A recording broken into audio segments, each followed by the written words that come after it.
KVUE senior reporter Tony Buzbee has been watching this trial since it began last week, and he's here now to explain exactly what happened just a few minutes ago. Just one of the big curveballs being thrown. Rapid fire developments this afternoon in this case that we've been watching. Just minutes ago, attorneys for Attorney General Ken Paxton filed a motion to essentially throw this entire case out. They are arguing in that motion, which we have heard about but not yet seen. Tony Buzbee described it as saying that there is insufficient evidence for this case to go forward. That means that if that motion is brought to the senators tonight, they could vote to stop this entire impeachment trial. Now, let me tell you, it would take 16 senators to vote in favor of doing that. We're talking about a majority ruling, a majority vote that would cause this trial to end potentially tonight. We don't know how the lieutenant governor, who is the presiding officer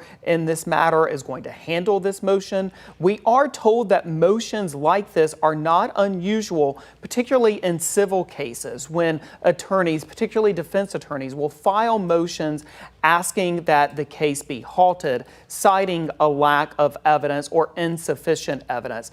This was not something that many of us, members of the public and journalists watching this trial, were anticipating. I do want to tell you, though, that House impeachment managers and prosecutors announced that they also have a response. So clearly this was something that they anticipated that Tony Buzbee and other representatives of Ken Paxton might do. This, though, on top of what has been other major developments in this case this afternoon, up to and including an announcement that Laura Olson, Ken Paxton's mistress, would not be testifying. We had expected her to testify. She was called earlier this morning. It was then announced that she had not received the required 24-hour notice, and not just she had not received the required 24-hour notice, but that the Tony Buzbee and Ken Paxton's defense attorneys had not received 24-hour notice. Backing out from that, she was eligible to take the stand at 3:53 this afternoon. We all assumed that she was going to do that.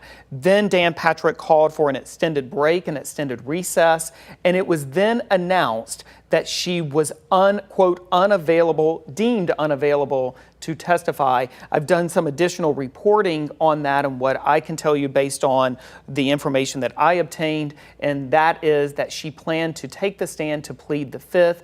It was then discussed between both parties that because of that, she was not going to offer testimony that would be fruitful to this case. So it was determined at that point that she would be dismissed, and she was last seen leaving the Capitol shortly after 5 o'clock this afternoon. Brian Aquita. A couple of things. Back to the motion to dismiss. It would take 16 votes. That's right. Because only 30 senators are going to vote. Correct. So you were saying that 16 of the 18 Republicans in all likelihood would have to vote to dismiss if that was going to take place. Right. We have to make the assumption that no Democrat, none of the 12 Democrats would vote for this. So then you would be looking only at the Republican senators. And again, for them to stop this would require 16 of them. There are 19 total. Keep in mind, Angela Paxton is not eligible to vote on any of these matters. She is required to be there and has been there, but she can't vote. So 19 minus 1 is obviously 18. It would require 16 of them to get that motion across the finish line. And they did have another very interesting witness today, Dan Wicker. Drew Wicker, who was Ken Paxton's executive aide, the keeper of his schedule. Drew Wicker described alarming activity and alarming comments that he overheard within the Paxton home. He said that he took his concerns to Ken Paxton. Ken Paxton said there was nothing to worry about. Drew Wicker testified that he believed him with hesitation, is I think how he described it. So clearly we could have a big night ahead in this case, especially if that motion to dismiss for lack of evidence, insufficient evidence, is brought to a vote before the Senate tonight. And it's also important to note this is a timed event, so they had 24 hours, Correct. Both sides did. We think that both sides are kind of running low on time, but the prosecution in this case, the state, the House, decided to rest their case this afternoon as well. So they're done calling witnesses. They are done calling witnesses. I think a question had been whether or not Tony Buzbee and company plan to call any witnesses. I think that remains an open question, but clearly they have been planning to try this effort to stop the trial at this stage of the game. I do want to remind everybody they also tried to stop this trial from ever going forward, bringing forward a number of motions that did not make it across the finish line to stop the trial before it ever started. All right.